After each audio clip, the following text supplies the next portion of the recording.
Hello foodies, అందరూ ఎలా ఉన్నారండి? నేను మీ జ్యోతి సుధాకర్. ఇవాల్టి మన రెసిపీ కడప కారం దోస. అందుకోసం ముందుగా ఇక్కడ చూపిస్తున్నటువంటి గ్లాస్ కొలతతో 3 గ్లాసుల బియ్యం తీసుకొని ఒక చిన్న టీ గ్లాస్ సైజ్ అంత మినపప్పును తీసుకొని హాఫ్ టీ స్పూన్ మెంతులు కూడా యాడ్ చేసుకొని 2 నుంచి 3 సార్లు బాగా వాష్ చేసుకోవాలి. వాష్ చేసుకున్న వాటిని 6 to 7 అవర్స్ బాగా నానబెట్టుకోవాలి. బియ్యం మినపప్పు బాగా నానిన తర్వాత మిక్సీ పట్టుకునే ఒక హాఫ్ అన్ అవర్ ముందు ఒక హాఫ్ కప్ అటుకులు తీసుకొని ఒకసారి బాగా వాష్ చేసుకొని 10 నిమిషాల పాటు నానబెట్టుకోవాలి.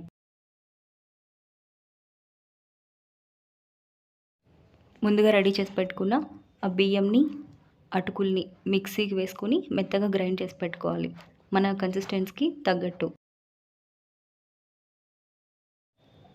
దోసపిండి ఎప్పుడైనా కూడా కొంచెం గట్టిగానే ఉండాలండి. మరీ పలచగా వేస్తే సరిగా ఫర్మెంట్ అవ్వదు నైట్ మొత్తం.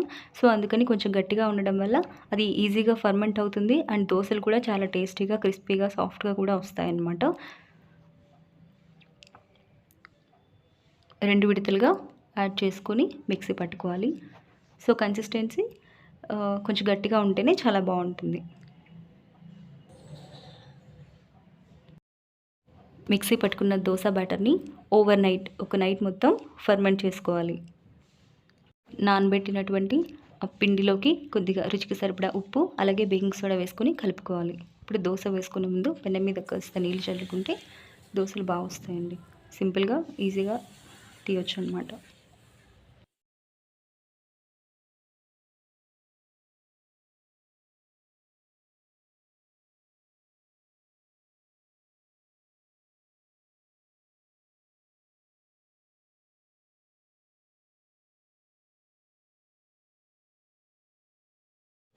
కడప కారం దోశ అన్న తర్వాత కారం లేకపోతే ఎలా ఉంటుంది చెప్పండి. సో అందుకోసం ఎర్ర కారం, అలాగే దాంతోపాటు కొంచెం పప్పుల పొడి చల్లుకుంటే టేస్ట్ బాగుంటుంది.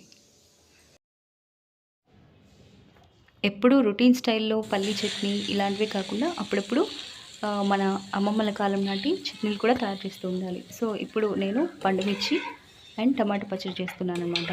సో దానికోసం ఒక 7 నుంచి 8 ఎండుమిరపకాయలు,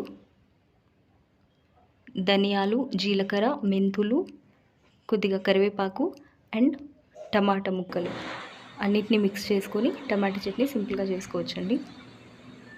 so if you like the video, please like, share and subscribe my channel. Thanks for watching to everyone.